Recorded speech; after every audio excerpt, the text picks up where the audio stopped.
नमस्कार, capital TV का खास शो राहुल का अग्निपथ देख रहे हैं आप। मैं हूं आपके साथ पूजा। इंदिरा गांधी भवन 9A कोटला रोड, नई दिल्ली। जी हां, ये कांग्रेस पार्टी का नया पता है। अब राहुल गांधी यही नजर आएंगे। आज कांग्रेस को अपना नया हेडक्वार्टर मिल गया है। पार्टी ने अपने इस नए ऑफिस का नाम इंदिरा भवन रखा है। हालांकि इस नाम पर विवाद भी शुरू हो गया है। खैर, दिल्ली के इस नए मुख्यालय का उद्घाटन आज सोनिया गांधी के हाथों हुआ और इस खास मौके पर राहुल गांधी, मल्लिकार्जुन खड़गे समेत तमाम नेता भी मौजूद थे। पर हर शुभ कार्य में राहुल गांधी कुछ ना कुछ अशुभ जरूर कर देते हैं। आज इंदिरा भवन के उद्घाटन के अवसर पर राहुल गांधी ने कई सारे बयान दिए, जैसे राजनीति में नया विवाद खड़ा हो गया है। राहुल गांधी ने बीजेपी और आरएसएस पर हमला बोला है। उन्होंने कहा कि बीजेपी और आरएसएस ने देश की हर संस्था पर कब्जा कर लिया है। राहुल गांधी ने कहा कि अब वो बीजेपी, आरएसएस और भारतीय राज से लड़ रहे हैं। उन्होंने मोहन भागवत के बयान को देशद्रोह बताया और कहा कि यह स्वतंत्रता संग्राम और संविधान का अपमान है। हालांकि राहुल गांधी के बयान पर बीजेपी जमकर विरोध कर रही है, पर कांग्रेस के नए दफ्तर के उद्घाटन के साथ ही राहुल गांधी कैसे फंस गए हैं, आज इसी पर चर्चा करेंगे। मेरे साथ स्टूडियो में मौजूद है कैपिटल टीवी के एग्जीक्यूटिव एडिटर राजीव जी। सर, आपका बहुत बहुत स्वागत है। धन्यवाद। आज कांग्रेस के नए दफ्तर का उद्घाटन था। राहुल गांधी ने बीजेपी, आरएसएस से पंगा क्यों ले लिया? देखिए, राहुल गांधी जहां पर जाएंगे वो विवाद ही पैदा करेंगे और राहुल गांधी इसी विवाद को पैदा करने के लिए अचानक से प्रकट भी हुए। 13 तारीख को प्रकट हुए। 15 तारीख का मुहूर्त ही इसलिए रखा गया था, राहुल गांधी उपस्थित रहेंगे और राहुल गांधी उपस्थित रहेंगे। सोनिया गांधी रिबन काटेगी लेकिन बोलेगी कुछ नहीं, बोलना ही नहीं आता। राहुल गांधी बोलेंगे, जैसे ही मुंह खोलेंगे कुछ न कुछ ऐसी बातें कर देंगे जो उनकी पूरी मानसिकता को दिखाता है। उन्होंने पूरे भाषण के दौरान जिस तरीके से विचारधारा की बात की है, वो तो कांग्रेसी भी वहां जो बैठे थे वो मुस्कुरा रहे थे राहुल गांधी के इस बिहेवियर के कारण कि इतने सालों से कांग्रेस का सत्यानाश इसलिए आपने किया क्योंकि आप विचारधारा की बात करते हो और लोगों को लगता है कि जिस विचारधारा की आप क्या ये विरोध कर रहे हैं वो विचारधारा तो राष्ट्रीय विचारधारा है। देशद्रोही तो ये लोग हैं जो राष्ट्रहित की बात करने वाले लोगों का विरोध कर रहे हैं। क्या कांग्रेस ने कभी ये कहा कि जिस तरीके से आरएसएस राष्ट्र के बारे में सोचती है उस तरीके से कांग्रेस के अंदर भी एक ऐसा संगठन होना चाहिए जो लोगों को जोड़ने के लिए पार्टी के साथ, देश के साथ काम कर सके? ये जो राहुल गांधी बोल रहे हैं कि मोहन भागवत ने जो बातें कही है वो देशद्रोह का आरोप उनके ऊपर लगना चाहिए, वो गद्दारी का आरोप लगाने लायक है। मोहन भागवत ने क्या कहा? मोहन भागवत ने आजादी की बात की। राहुल गांधी ने उस आजादी को संविधान से जोड़ा, लेकिन आजादी की बात करते हुए मोहन भागवत ने सीधे तौर पर कहा था कि देखिए, आजादी तो हिंदुस्तान को मिली, लेकिन आजादी हिंदुओं को वास्तविक तौर पर तब मिली जब भगवान श्री राम के मंदिर का प्राण प्रतिष्ठा हुआ। इसमें क्या दिक्कत है, क्या गलत है? आप जिस कांग्रेस की बात करते हो उस कांग्रेस ने आजादी के लिए अपने नेताओं का सैक्रिफाइस नहीं किया बल्कि देश का सैक्रिफाइस किया। देश को त्याग करना पड़ा और पहला त्याग तो यही था कि इतना बड़ा देश सिकुड़ गया। मुसलमानों ने आपसे लड़के नहीं बल्कि आपको धमका के एक पूरा का पूरा क्षेत्र अपने कब्जे में कर लिया और यहां भी रह गया। अगर पाकिस्तान हिंदुस्तान से को तोड़कर बनाया गया तो इसमें अगर आपके नेताओं की अवधारणा यह थी कि अगर हिंदुस्तान के उन हिस्सों को पाकिस्तान नहीं बनाया गया तो पूरा देश का माहौल खराब होगा, पूरे देश के मुसलमानों की यह मांग है, तो फिर दूसरे मुसलमानों को बचे हुए हिंदुस्तान में रहने का कोई अधिकार नहीं देना चाहिए कि आपने अपने लिए एक मुल्क बनाया है, उसी मुल्क में चले जाओ।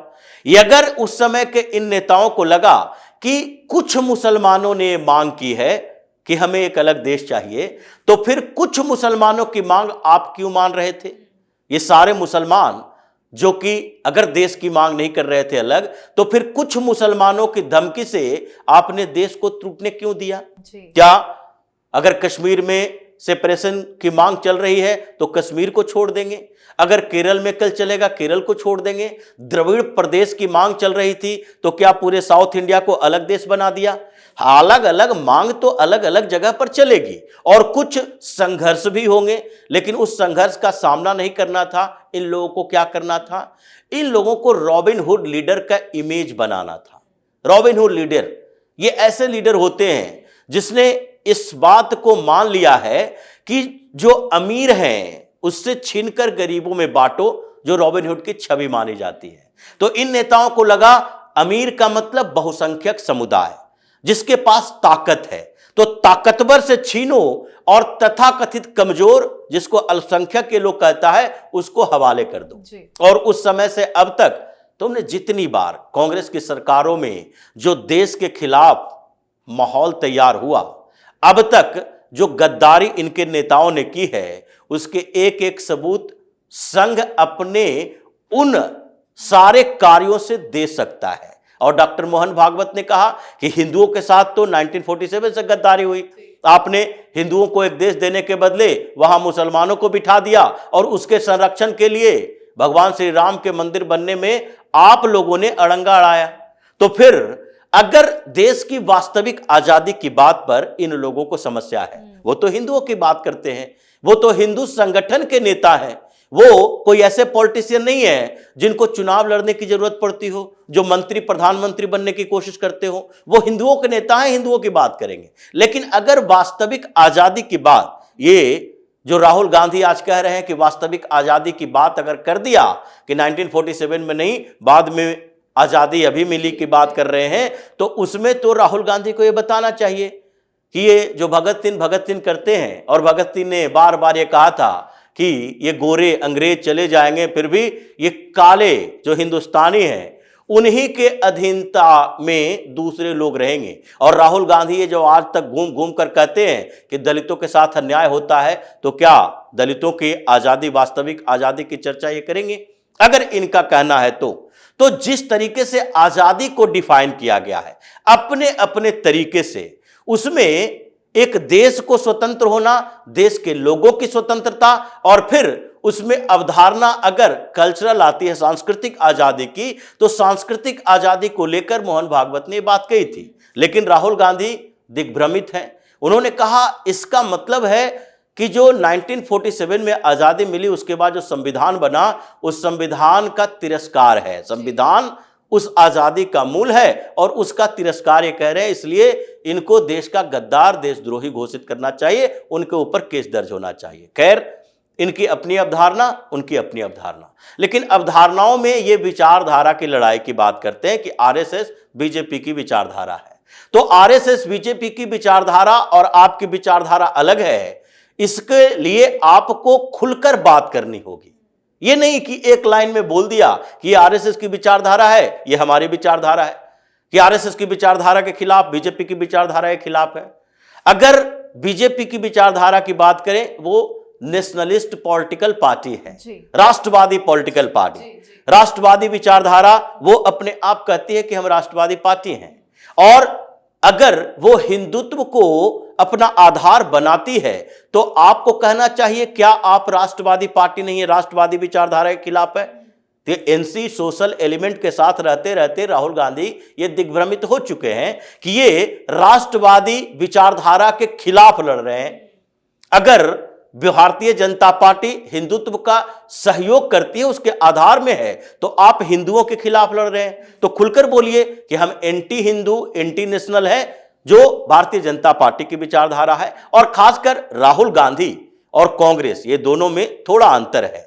भले ही राहुल गांधी के कारण आज कांग्रेस पूरी तरह से इनकी टीम के अंदर में हो गया है, कंट्रोल में हो गया है, तो आज पूरी कांग्रेस की विचारधारा एंटी इंडियन, एंटी हिंदू हो गई है। नहीं तो हमेशा से कांग्रेस की इतने हार्डकोर विचारधाराएं नहीं थी। खैर, इसमें भी राहुल गांधी ने जो इनॉग्रेशन के समय अपने पूरे भाषण दिए, उसमें क्या उससे पहले की बातें ये करेंगे कि ये नया दफ्तर जो मिला, इस दफ्तर के उद्घाटन में ये इटली से आकर एंटोनियो माइनो को उद्घाटन करने के लिए क्यों दिया गया?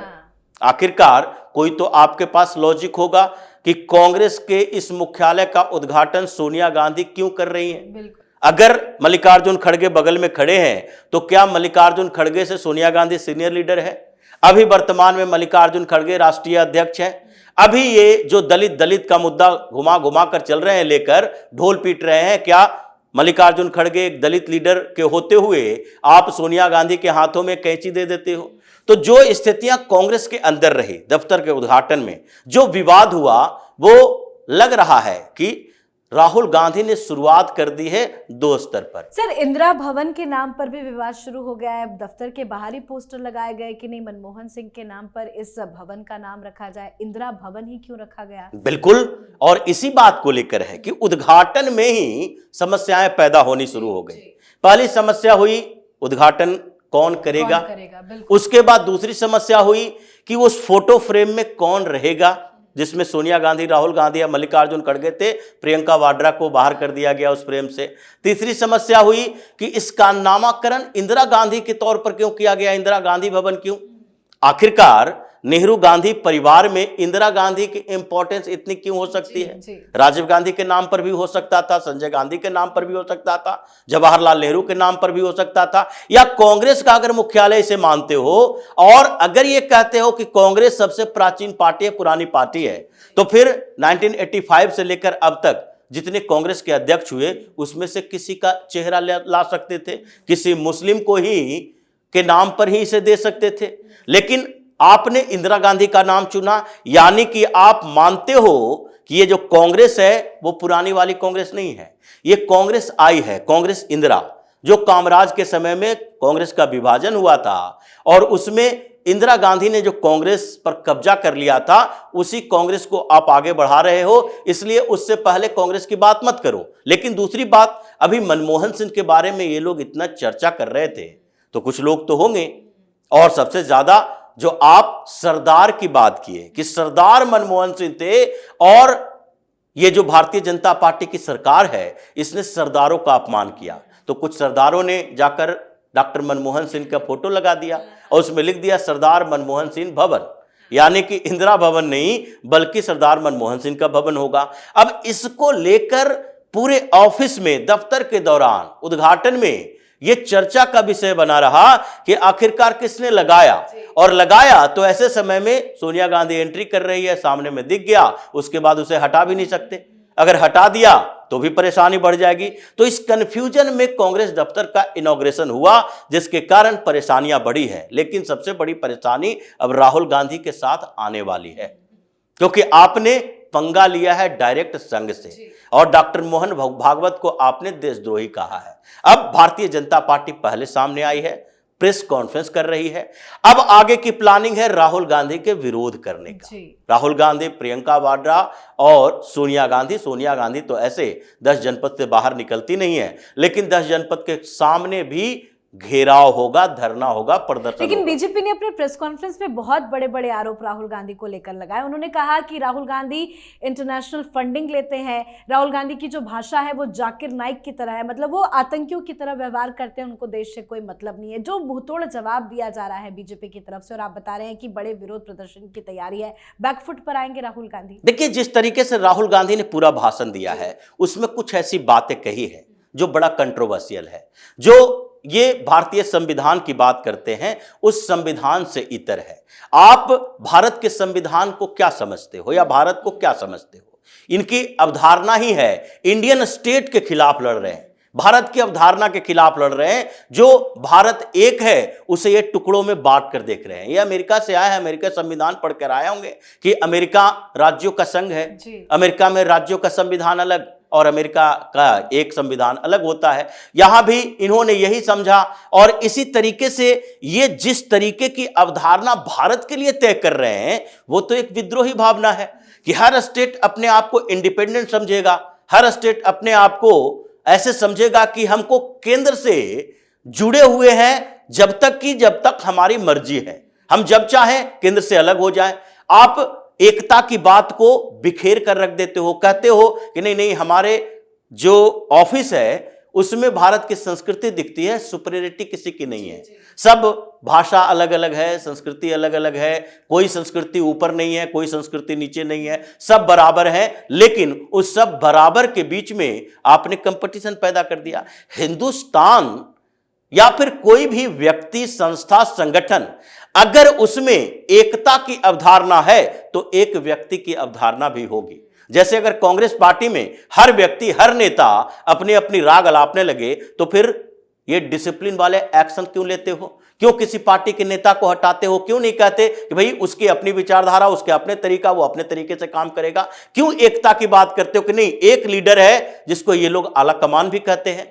तो जो अवधारणा इन्होंने देश को लेकर कहा है, यूनियन ऑफ स्टेट को लेकर कहा है, संस्कृति को लेकर कहा है, भाषा को लेकर कहा है, सुपीरियरिटी को लेकर कहा है, वो बिखराव की तरफ जाता है। और राहुल गांधी यही देशद्रोही भावना के साथ आज पहले दिन कांग्रेस के मुख्यालय में बोल रहे थे। इसलिए भारतीय जनता पार्टी की तरफ से अलग एक्शन है, संघ की तरफ से अलग तैयारी की जा रही है, और इन सब के बीच सरकार की तरफ से अलग तैयारी है, क्योंकि राहुल गांधी ऐसे नेता हैं जिनके ऊपर अभी के समय में सबसे ज्यादा मुकदमे चल रहे हैं, सबसे ज्यादा कंट्रोवर्सी है, सबसे ज्यादा और सबसे बड़ा मामला इनकी नागरिकता को लेकर है, जिसमें अभी गृह मंत्रालय की रिपोर्ट आने वाली है। और कुछ दिन पहले ही विघ्नेश शिशिर ने हाई कोर्ट में कहा था कि देखो भाई, ये नागरिकता में है जिसमें सीबीआई ने इंक्वायरी शुरू कर दी है।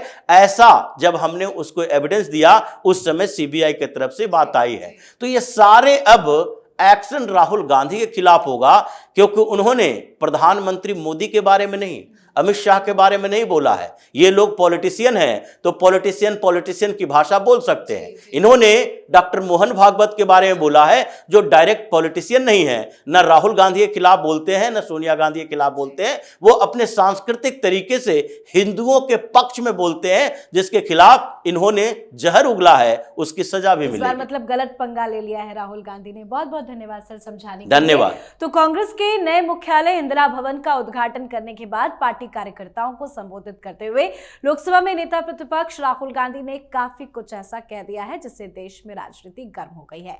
राहुल गांधी के बयान का जमकर विरोध भी हो रहा है और आगे बड़े विरोध प्रदर्शन की तैयारी भी है। बीजेपी कह रही है कि राहुल गांधी का बयान आतंकी जैसा है। राहुल गांधी और जाकिर नाइक में कोई अंतर नहीं है। राहुल गांधी कमजोर भारत चाहते हैं, देश को तोड़ना चाहते हैं, इसीलिए उठपटांग बयानबाजी करते हैं। तो राहुल गांधी के बयान पर आपकी क्या कुछ राय है, कमेंट करके जरूर लिखिएगा। देखते रहिए कैपिटल टीवी। नमस्कार।